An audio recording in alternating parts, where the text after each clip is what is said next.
Assalamualaikum warahmatullahi wabarakatuh.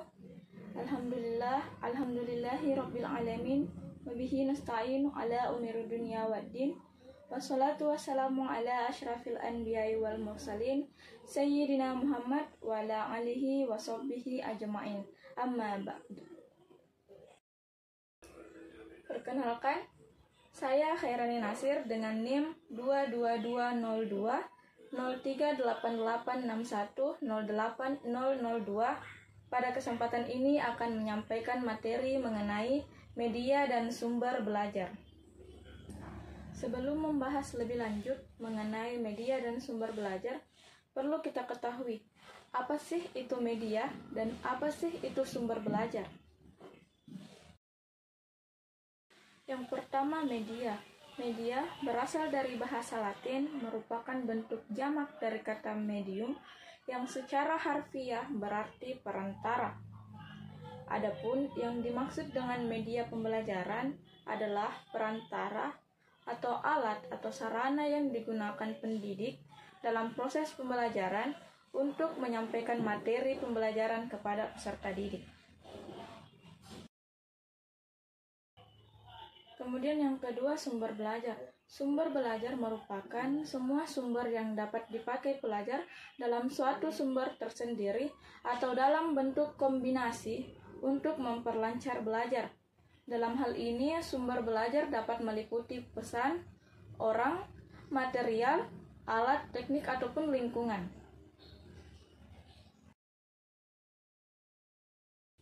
Jika dilihat dari pemanfaatannya, sumber belajar terbagi menjadi dua, yakni sumber belajar yang didesain dan sumber belajar yang dimanfaatkan. Sumber belajar yang didesain merupakan sumber belajar yang secara khusus dikembangkan sebagai komponen sistem instruksional untuk memberikan fasilitas belajar yang terarah. Nah, contohnya adalah buku pelajaran dan modul-modul pembelajaran.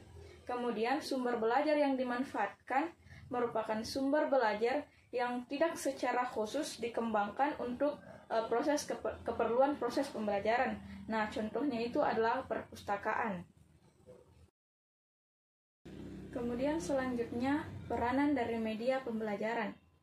Pada umumnya, media pembelajaran digunakan untuk menyampaikan materi pembelajaran dari pendidik kepada peserta didik untuk membantu tercapainya tujuan pembelajaran.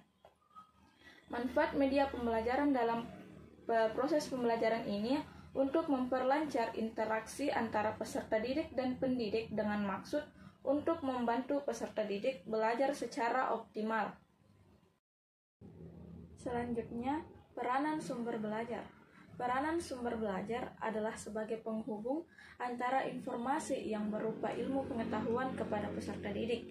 Selain itu, sumber belajar juga dapat mengirimkan pesan kepada peserta didik, di mana pesan inilah yang dimaksud dengan berbagai ilmu pengetahuan yang akan diterima oleh peserta didik dalam proses pembelajaran. Selanjutnya adalah manfaat media. Manfaat media pembelajaran pada pembahasan kali ini telah dirangkum dalam 5 poin. Yang pertama, keseragaman materi yang disampaikan oleh pendidik. Kedua, dengan media pembelajaran, proses pembelajaran dapat berjalan lebih menarik dengan menggunakan berbagai teknologi seperti audio, audiovisual atau visual, dan lain-lain. Kemudian yang ketiga, media pembelajaran dapat meningkatkan interaksi yang baik antara pendidik dan peserta didik sehingga proses pembelajaran berjalan secara dua arah.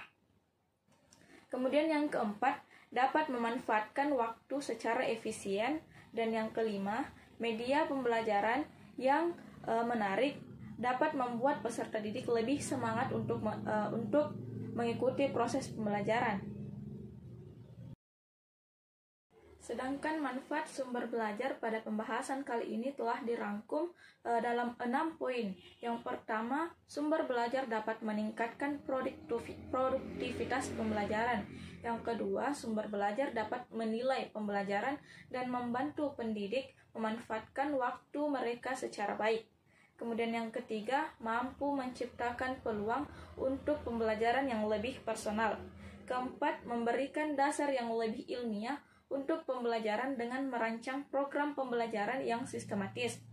Kemudian yang kelima, Pembelajaran dapat meningkat dengan meningkatkan ketersediaan sumber belajar dan menyajikan lebih banyak informasi dan materi. Kemudian yang keenam, memungkinkan penyajian pembelajaran yang lebih luas.